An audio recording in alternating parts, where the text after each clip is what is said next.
வணக்கம் மக்களே. இது சண்டே மத்தியானம் எடுத்த வீடியோ. வெளியில் போயிட்டு வந்தோம். வரும்போதே வெள்ளரி பழம் வாங்கிட்டு வந்திருந்தேன். அதை ஃபஸ்ட்டு ஜூஸ் போட்டு குடிச்சிட்டு அதுக்கப்புறம் நம்ம வாங்கிட்டு வந்த திங்ஸ் எல்லாம் எடுத்து வச்சுக்கிட்டு இருக்கேன். வாங்கிட்டு வந்த திங்ஸ் எல்லாம் எடுத்து வச்சுட்டு அடுத்து சமைக்கிறதுக்கான வேலைகள்லாம் பார்க்க போகிறேன். ஏன் அப்படின்னா இன்றைக்கி எந்திரிச்சது லேட்டு. ஏன்னா நம்ம சண்டே ஏதாவது பிளான் பண்ணியிருக்கோம் அப்படின்னா அது கண்டிப்பாக நடக்கவே நடக்காது. அதனால் நான் என்ன பண்ணிட்டேன், எந்த பிளானுமே பண்ணலை. சண்டே எப்படி போகுதோ அது போல் போகட்டும் அப்படின்றது மாதிரி விட்டுட்டேன். ஒரு வாரம் தான் ஸ்கூலுக்கு அனுப்பியிருக்கேன். என்னமோ ஒரு வருஷமாக எந்திரிச்சு அனுப்புனது மாதிரி ஒரு டயர்டு. அதனால் படுத்து தூங்கியாச்சு. லேட்டாக எந்திரிச்சதுனால லேட்டாகவே எல்லாமே வாங்கிட்டு வந்தோம். வாங்கிட்டு வந்துட்டு அதுக்கப்புறம் அதெல்லாம் எடுத்து வச்சுட்டு என்ன சமைக்கலான்னு யோசிச்சுட்டு அதுக்கு தேவையான திங்ஸ் எல்லாம் ப்ரிப்பேர் பண்ண ஆரம்பிச்சிட்டேன். இன்றைக்கி சிக்கன் செட்டிநாடு, மட்டனில் ஹைதராபாத் பிரியாணியும் செய்ய போகிறேன். இனி மட்டன் சிக்கன் எல்லாத்தையும் கழுவிட்டு 2 டிஷ்ஷுக்கும் தேவையான இன்க்ரீடியன்ட்ஸ் எல்லாத்தையும் கட் பண்ணி எல்லா வேலையும் கடன்னு பார்க்கணும். இப்போவே மணி 12:30க்கு மேலே ஆயிடுச்சு. வேலையெல்லாம் ரொம்ப ஸ்பீடாக நடந்துகிட்ருக்கு. மட்டன் வேக வைக்கணும். அதுக்கப்புறம் பிரியாணிக்கு தேவையான அரிசியவும் ரெடி பண்ணி எடுத்து வைக்கணும். இங்கே முட்டை வெந்திட்டுருக்கு. அதுக்கு இடையில் பிரியாணிக்கு தேவையான ஆனியனும் நான் ஃப்ரை பண்ணி எடுத்து வச்சுருக்கேன். ஒரு 1.5 டம்ளர் போல் அரிசி போட்டிருக்கேன். அரிசியை கழுவிட்டு தண்ணி ஊற்றி, ஏன்னா இது தனியாக தான் நம்ம வேக வைக்க போகிறோம். அதனால் அரிசி மூழ்கிற அளவுக்கு தண்ணி ஊற்றினா மட்டும் போதும். வாங்க செட்டிநாடு சிக்கன் எப்படி செய்கிறதுன்னு சொல்கிறேன். ஒரு மிக்சி ஜாரில் 10 சின்ன வெங்காயம், 2 தக்காளி, 1 டேபிள் ஸ்பூன் குழம்பு மிளகாய்த்தூள், 1 டேபிள் ஸ்பூன் மல்லித்தூள், 1 ஸ்பூன் மிளகாய்த்தூள் இதெல்லாம் சேர்த்து நல்லா அரைச்சி எடுத்து வச்சுக்கோங்க. அது கூட ஒரு அரை ஸ்பூன் கரம் மசாலாவும் சேர்த்துக்கோங்க. எடுத்து வச்சுட்டு அதுக்கப்புறம் நான் என்ன பண்ணேன், பிரியாணிக்கு தேவையான அரிசியை வேக வச்சிட்ருக்கேன்.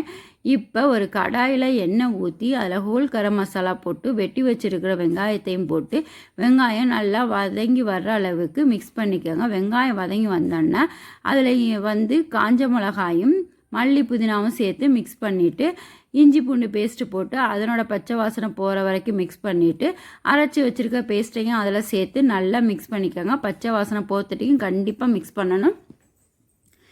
மசாலாவில் உள்ள தண்ணியெல்லாம் போயிட்டு அது அதில் உள்ள அப்படியே எண்ணெய் பிரிஞ்சு வரும்போது நம்ம உப்பு தேவையான அளவு சேர்த்துட்டு நம்ம க்ளீன் பண்ணி வச்சுருக்கிற சிக்கனையும் அது கூட சேர்த்துக்கோங்க. நான் இது வரைக்கும் மஞ்சள் தூள் சேர்க்கவே இல்லை. இனிமேல் தான் மஞ்சள் தூளையும் சேர்த்துக்க போகிறேன். சேர்த்துட்டு ஃபஸ்ட்டே தண்ணி ஊற்றிடக்கூடாது. அந்த சிக்கனில் உள்ள தண்ணி வெளியில் வரத்தட்டிக்கும் கொஞ்சம் நல்லாவே மிக்ஸ் பண்ணிக்கணும். அப்போ தான் சிக்கனுக்குள்ளே மசாலாலாம் நல்லா பிடிக்கும். இல்லைன்னா மசாலா உள்ளே போகாது. அதனால் நல்லா கொஞ்சம் ஒரு 10 நிமிஷம் நல்லா மிக்ஸ் பண்ணி சிக்கனில் உள்ள தண்ணியெல்லாம் வெளியில் வர்ற அளவுக்கு நல்லா மிக்ஸ் பண்ணிவிட்டு அப்புறம் நான் ஒரு செமி கிரேவி வைக்க போகிறேன்.